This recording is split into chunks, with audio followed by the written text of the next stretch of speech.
Hello, I am Joseph Christopher, and today I will be presenting on Enterobius vermicularis, commonly known as pinworms, including its biology, clinical impact, and management.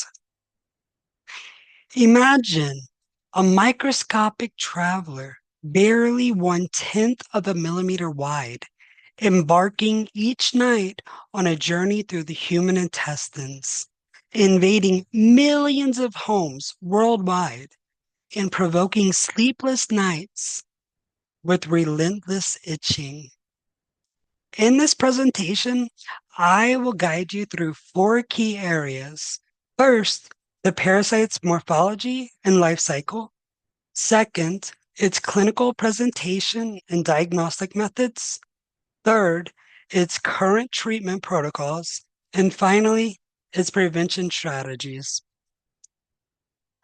The causative organism is known as Enterobius vermicularis, classified in phylum Nematoda and family Oxyuridae. Despite its small size, this roundworm has adapted itself perfectly to the human intestine.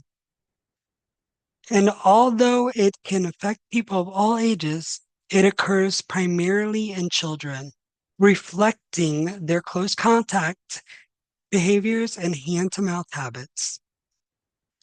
Adult females have a long pointed tail and they measure 8 to 13 millimeters long by 0.3 to 0.5 millimeters wide, while adult male pinworms have a blunted posterior end with a single spicule.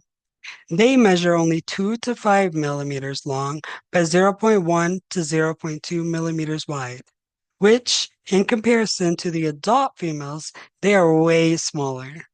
This is because their sole purpose is reproduction, and after it is achieved, the male pinworms die. Under the microscope, they appear as smooth, white rods with three lips at the mouth.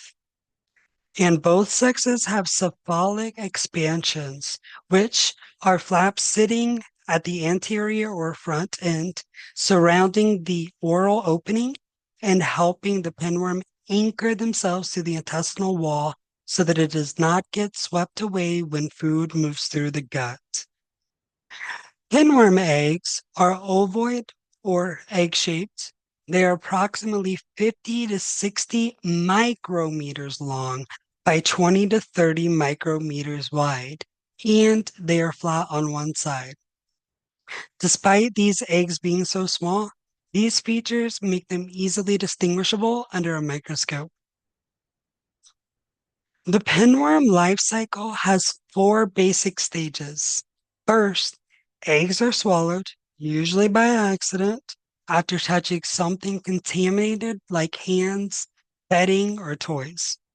Next, those eggs hatch in the small intestine.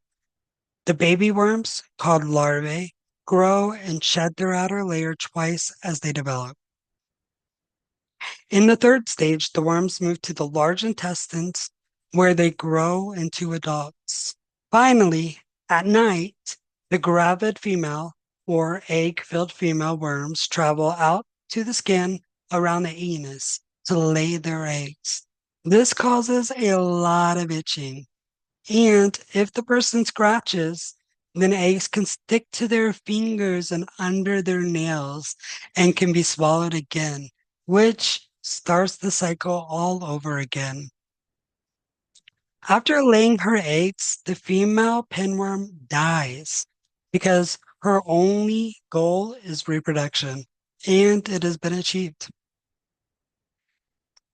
Pinworms spread in a few different ways, but the most common is something called autoinfection.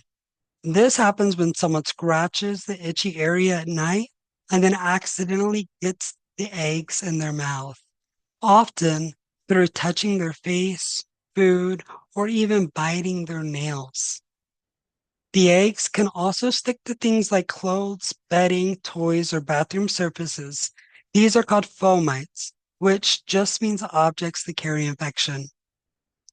Pinworms can also spread directly from person to person through hand-to-hand contact, especially in crowded places like daycares or schools.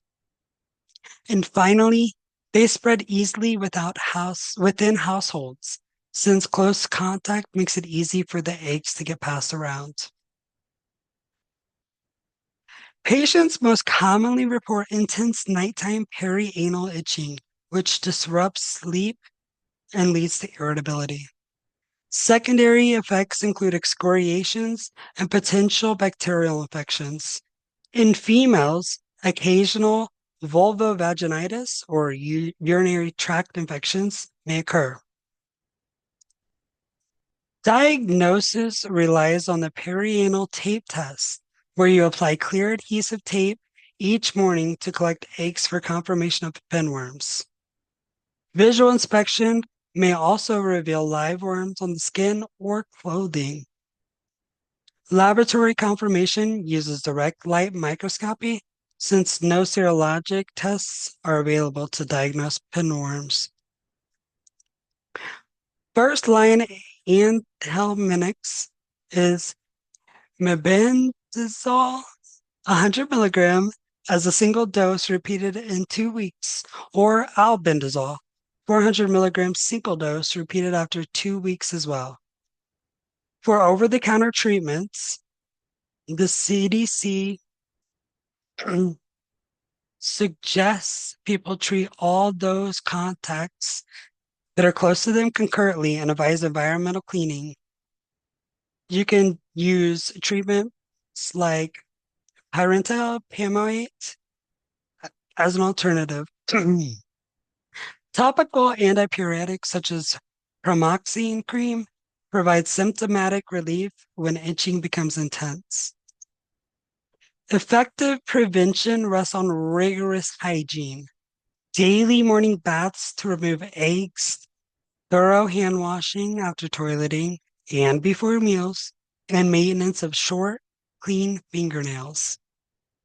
Weekly hot water laundering of bedding and pajamas and routine disinfection of high-touch surfaces are crucial, and educating families reinforces these habits.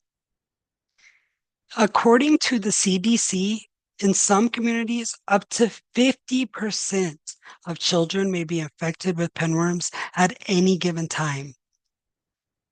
Pinworm infection is the most common ailment in temperate regions.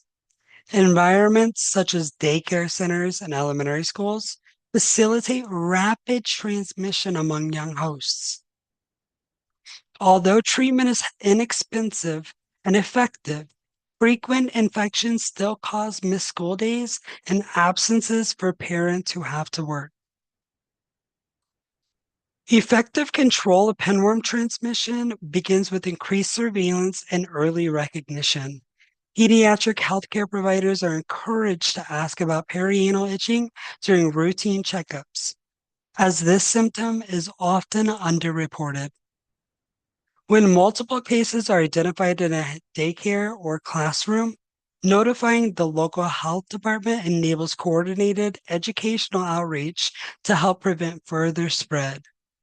Additionally, distributing hygiene-focused materials such as handouts or posters to parents, teachers, and caregivers reinforces proper hand washing and egg avoidance behaviors in both home and school environments. In summary, Enterobius vermicularis follows a 4-stage life cycle from ingestion of embryonated eggs to nocturnal egg deposition on the perianal skin. That explains its high rate of transmission. Diagnosis depends on the perianal tape test, which remains the gold standard for identifying eggs microscopically. Treatment with mebendazole is highly effective, particularly when doses are repeated and all household members are treated at the same time. Most importantly, rigorous hygiene practices such as hand washing, bathing, and environmental cleaning, combined with synchronized household treatment, can successfully interrupt the cycle of reinfection.